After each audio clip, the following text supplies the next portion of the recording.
Τι είναι αυτό? Ένα σπουργίτη.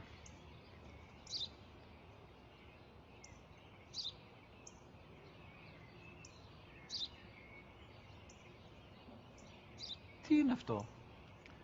Μόλις τώρα στο είπα, πατέρα, σπουργίτη είναι.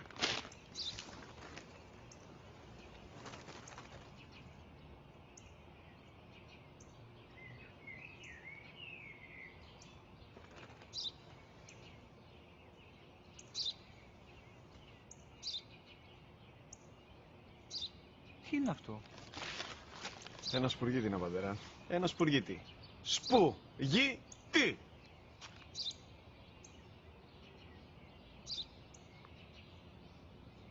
Τι είναι αυτό? Γιατί το κάνεις αυτό το πράγμα, μπορείς να μου πεις? Τόσες φορές σου είπα, είναι ένα σπουργίτη. Δεν το καταλαβαίνεις. Πού πας?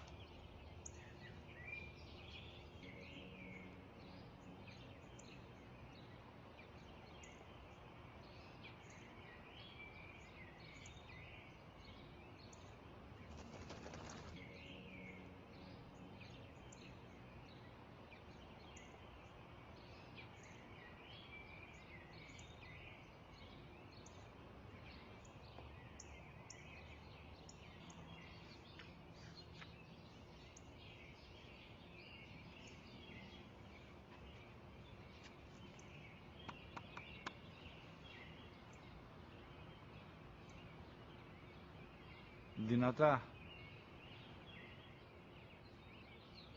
Σήμερα ο μικρός μου γιος που πριν λίγες μέρες έκλεισε τα 3 καθόταν μαζί μου έξω στο πάρκο όταν ένας σπουργίτη ήρθε και κάθισε απέναντί μας.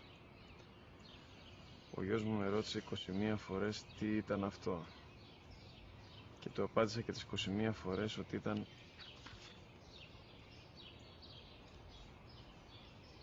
ένα σπουργίτη. Τον αγκάλιασα τρυφερά και τις 21 φορές που μου έκανε την ίδια ερώτηση ξανά και ξανά,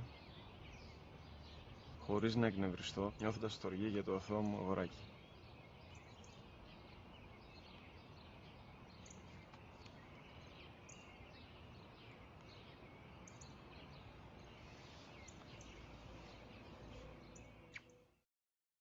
وقضى